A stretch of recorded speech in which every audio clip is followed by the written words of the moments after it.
So we're going to do a Q&A in English for this, and we have also here together with Denis, we have Vlad Leventevishki from Mosaic. Mosaic is an LGBTQIA organization in Bucharest, one of the younger ones. Mosaic adopted the documentary as part of the One World system, where we have an NGO that adopts a documentary that is relevant to them. Yes, and one question that I want to start off with before we go into the Q&A, I want to have sort of a question for each of you, but the first one is sort of very simple for you, Denis. How did you come up with the project, and then how did you go about finding and identifying and working with your subjects, your participants? Okay, so it was two years and a half ago. I just found, yes, 2 years ago, and I just found a video on YouTube, and it was a video with a young man, young British, and he was calling his grandmother and to tell her he's gay, and this video was during 8 minutes, and during 7 minutes it was silence, and just the grandmother who tells some things with TV shows and the dogs outside, and very usual thing. And this video was very shocking for me and very emotional.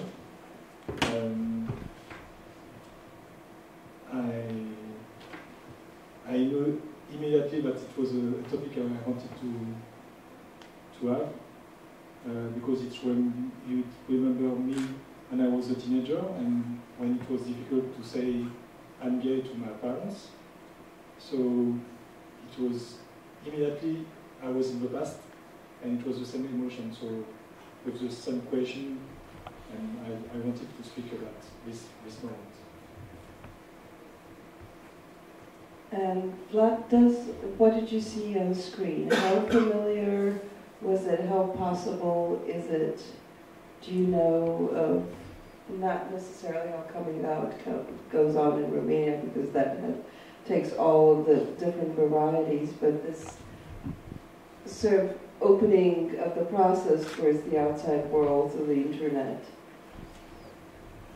Well, I want to put this your movie somehow in context with a short that was featured before, and in many regards these videos on YouTube as well as the archival collection from Brazil shows how important archives and recovering the queer past is in order to create a history, create a public discourse. And I would like to read in Romanian a letter that exists in a Romanian archive. București, 19 ianuarie 1994. Stimați prieteni, am intrat de curând în posesia adresei dumneavoastră, clubului dumneavoastră și m-am hotărât să vă scriu în speranța că mă veți putea ajuta. Despre problemele gayilor din România nu mai este cazul să vă povestesc.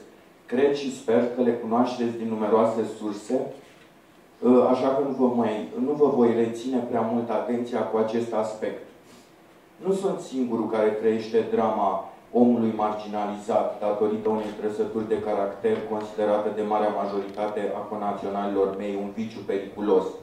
Cu toate acestea am încercat să mă descurc așa cum am putut în condițiile unei regiuni în condițiile unui regim mai mult decât totalitar, fără a avea până în prezent probleme care să-mi afecteze în mod dureros viața personală. Cu toate acestea, aș vrea să cunosc, dacă se poate, prin intermediul dumneavoastră, viața gay așa cum este ea în țările civilizate. Să-mi fac noi prieteni adevărați care să mă ajute să mă informez despre felul în care trăiesc semenii noștri de pe planetă. Voi încerca deci în câteva cuvinte să vă fac un portret a ceea ce reprezintă persoana mea, atât fizic cât și social, care sunt dorințele mele vis-a-vis de prietenii pe care sper să mi-i fac cu ajutorul dumneavoastră. Mă numesc X, am 41 de ani, blond, ochi albaștri și 1,76, cu o greutate de 72 de kilograme, sunt bisexual, agreem tinerii cu înclinații de pasivi. Am o fire sentimentală, în mod special apreciez sinceritatea și singurul scop pentru care am luptat cu pasiune este sinceritatea. Din punct de vedere social, sunt de condiție medie, profilul ocupației fiind acela de lucrător comercial. Aceasta ar fi în mare portretul meu, care sper să vă fi ajutat într-o oarecare măsură să vă formulați o imagine asupra mea. Deoarece nu știu ce este sistemul prin care veți face publică adresa mea, v-aș fi foarte recunoscător dacă mi-ați răspunde solicitării mele. Aș fi dornic să știu cum aș putea intra în posesia unor publicații, reviste gay, de specialitate pe care nu le putem avea în țară. Menționez că mă descurc oarecum greu cu limba engleză, dar asta nu va fi un obstacol în a răspunde celor care îmi vor scrie. Cu înaltă considerație și mulțumire anticipate al dumneavoastră X. I think I have to translate a little bit for the English speakers here. Yeah, go ahead. Yeah, I can provide a little bit of context. So, in late 70s and 1980s, gay Romanian Adrian Newell Băun founded one of the anti-communist unions, the only union in Romania which was anti-communist. He was also a homosexual, and for 30 years, between 1968 and 2001, homosexuality was forbidden in Romania through the Penal Code. This Romanian guy who was forced to leave Romania due to his homosexuality in the 80s, in the 90s started corresponding with dozens of gay people from Romania. And he has collected hundreds of letters from them in which they explained to him the situation of gay people in Romania during the times where there were arrests, they were sent to prison, and Mona knows actually quite well because during those years Mona was one of the fighters for LGBT rights in Romania, and together with Scott Long, Harvard professor and researcher, who collected all the histories of these gay people who were sent to prison.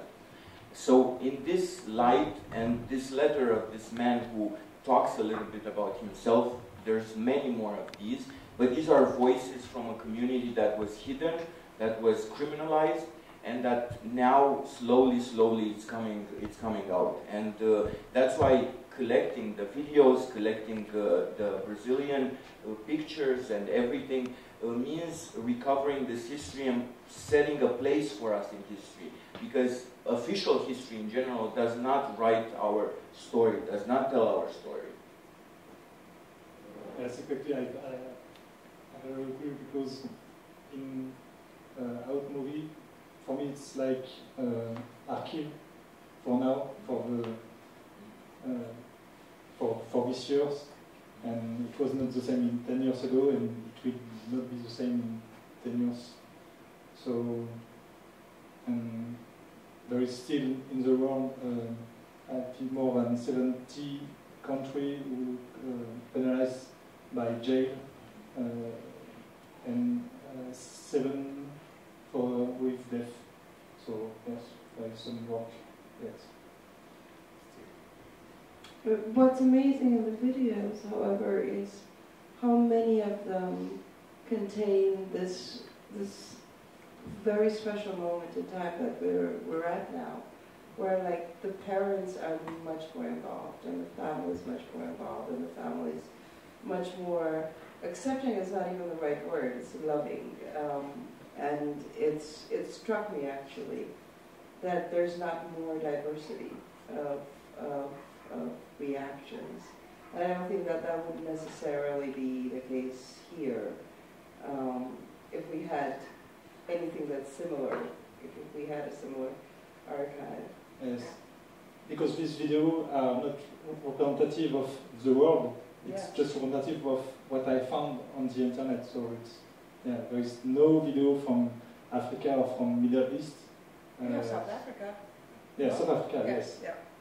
But I didn't find some video from Yeah. North Africa and Middle East. And for me, it says something about the world. But it also says something about the people who actually feel okay with posting this, actually feel safe enough, or environments are safe enough to post the coming out video. Yeah, I mean, in general, coming out, and especially in Romania, obviously, it's done by people who have the financial independence, who have enough support around themselves to be as brave as coming out. And oftentimes, there is this saying in the LGBT community that we make our families, because oftentimes our families, like in the video that was in the middle, the shocking one, with the parents kicking their kids out, oftentimes you get disowned or rejected by your family, so you create a family of queer friends, of networks that support each other, and that's quite important.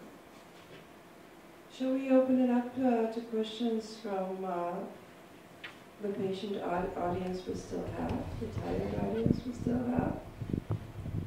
Questions, thoughts? For any of our two guests? Okay, I have one until everybody collects their thoughts. I actually asked her privately this one, but what is your relationship to all of these participants in your film? Yeah. So of course I've contacted all the people in the film for legal reason first, of course, but I wanted to explain them and show the movie, and I wanted to understand what I wanted to do. So it was during 2 years, and so yeah, I speak with some of them more often, and yeah, and Cole did this transition during the making of the movie, so it was an important step. So yes, and Artem, the Russian guy, will come in Paris for the 1st May, because 1st May the movie is out on the screen. Yes. So your basic métier is as an editor, right? You mostly work as an editor, right? Before Yes. this, there's so much restraint in this film in terms of how it was edited. There's something very, very respectful. You didn't intervene a lot. Can you talk a little bit about the process and the reasons why you did that? Yes, I wanted to do something very simple, without... These videos are emotional, very emotional, so I didn't want to put music or voiceover, or some people ask me about it. No, for me it was just the good way. I just watched 200 videos, 200 videos.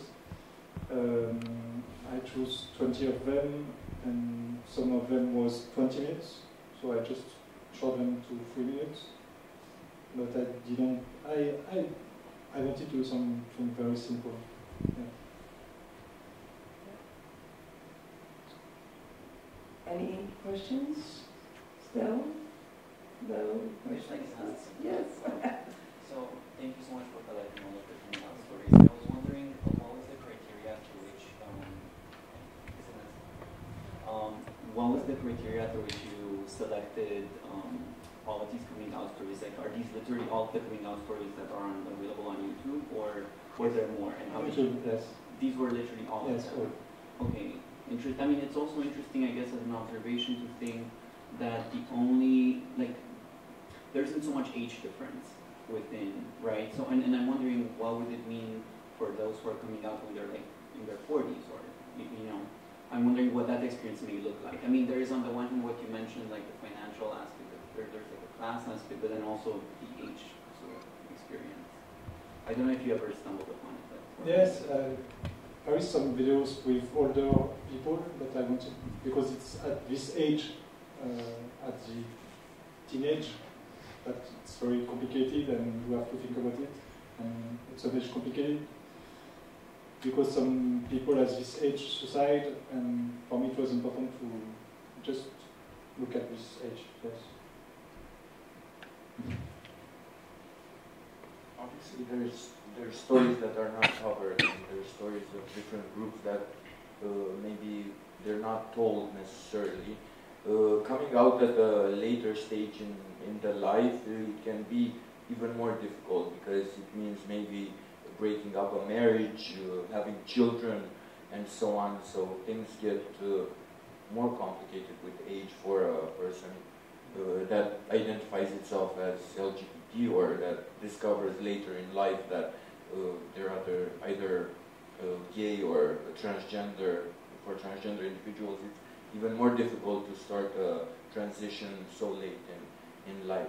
But definitely, from our point of view, Mosaic being an LGBT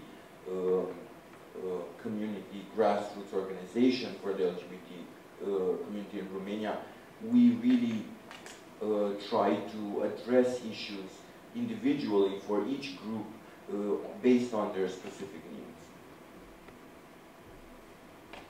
And for me it was important to have young people in this movie because I think it's, my idea was, I did a movie from with 1 hour because I wanted to, I hope it will be in school, at school, you know, with 1 hour of movie and 1 hour with some speak after, because I think things can change with education, and education is at this age, so yes. They also seem at this age, and this may be a factor in your choices. I'm wondering if it's a factor. This is actually a question. At this age, kids are extremely tech savvy. I was looking at how well shot these things are in terms of the quality, in terms of the framing, and very many of these things are artifacts, are objects, you know, that are quite well done. Did that play into your decision, or you just went for emotion? How did you select the 20 that you selected? Of course, it was a technical. Some videos are not good sound, or so I didn't want to keep them, but I just wanted to show some different situation with family with okay, families not, families don't want to know. I just wanted to show different situation. Along the lines of what you're saying, it's obvious, and I think it's quite interesting the way internet has changed the way we communicate and the way the LGBT community in general, because we were hidden for so long and we're still hidden, oftentimes we use internet and tools that are on the internet in order to either advance our causes or communicate amongst each other, and it's really the changes happen. It can happen anywhere, including in a remote area in Romania.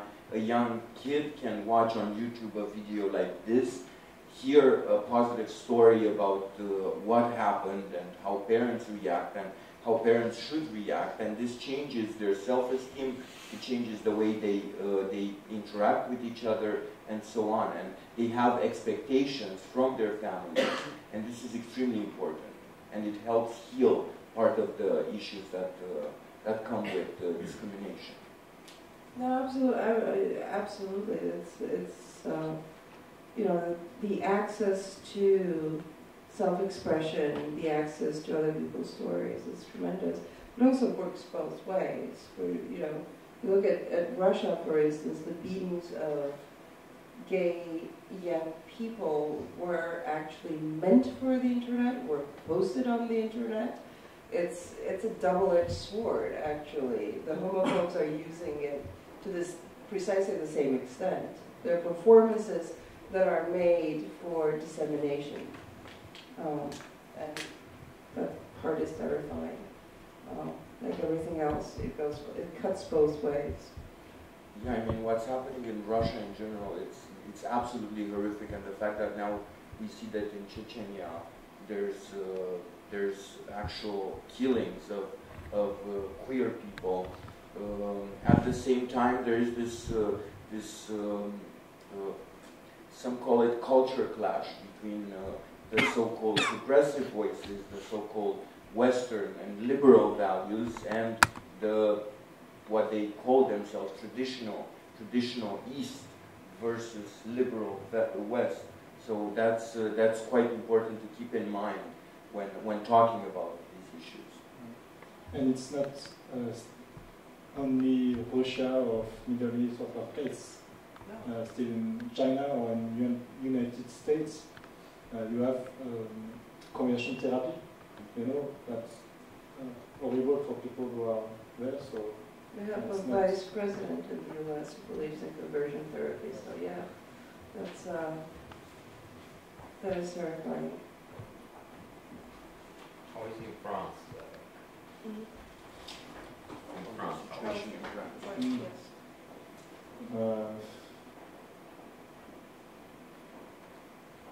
I better.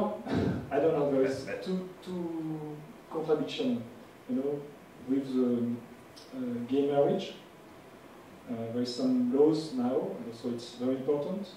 But in the same way, there is some people who don't accept this, and so the violence and the discrimination comes again more with more action. You know, it's two ways with contradiction, I think.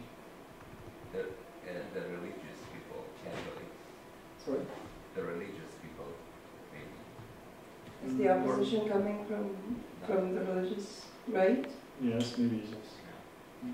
So from what I know in general, as in France including, as the LGBT community advances its rights, there's definitely a conservative backlash that's building up, and there is a wide European conservative movement against LGBT rights with strong connections amongst themselves, including Les Manifs pour Tout in France, which is they had like a 1 million people march against gay marriages.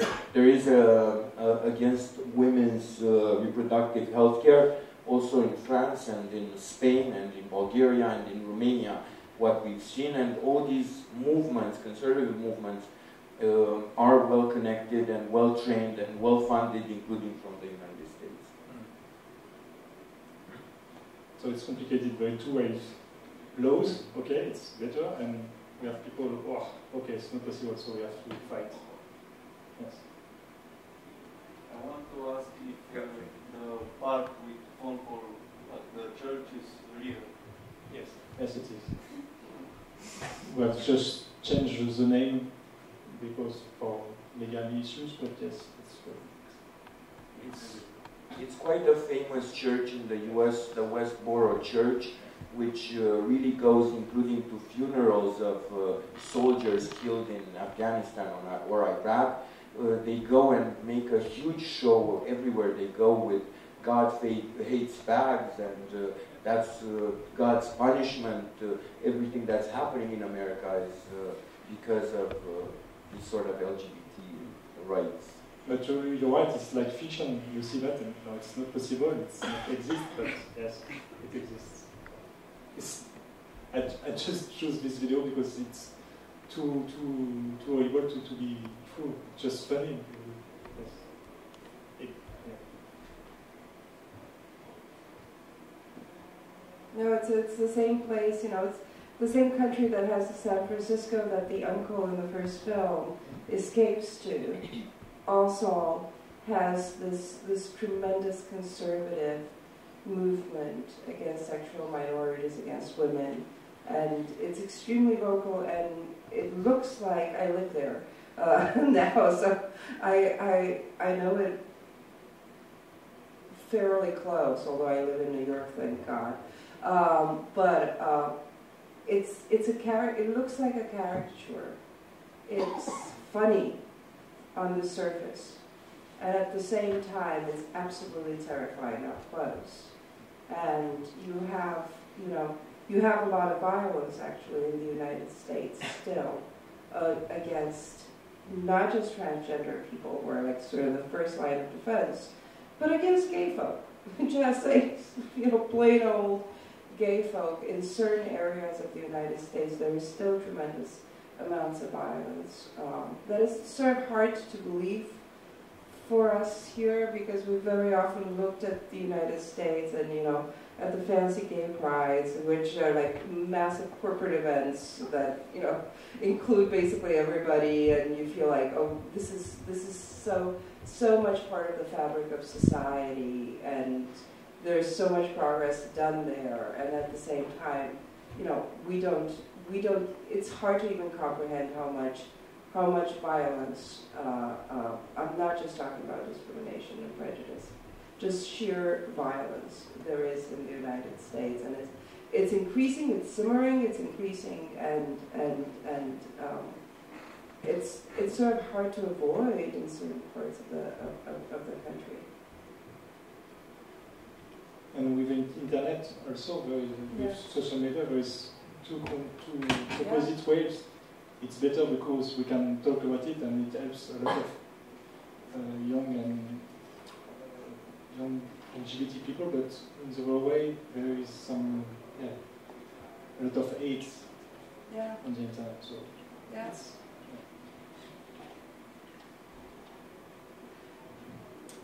So, any other questions? Any thoughts? Complaints? Well, thank you. Thank you very much, Denis and Vlad. And come, you have another screening tomorrow. And you guys have also adopted Kobe, is that? Okay, yes. So we have a whole, every year we try as much as humanly possible to find a series of films that deal with LGBTQIA issues. There are some years where we have, like this year we have a really good collection of films. There are some years as programmers where we can't find anything that's quite good enough for the festival. So we try to make it up to provide the service, which is sadly missing. There's not enough. There used to be a festival. There used to be a film festival in New York, in Bucharest. A queer film festival. Is that still going on? Well, there was the FACIF, the Yes. Feminist and Queer International One Film Hit Festival. Wonder. One Hit Wonder, but in Cluj since 2004, Yes. there is Serile Filmului Gay, which is the longest running festival for now 15th edition of this festival. So if you're in Cluj in April, end of April, do go and see Serile Filmului Gay, which is the longest LGBT movie festival in Romania. So thank you very much, and please come back to our screenings. Thank you. Thank you.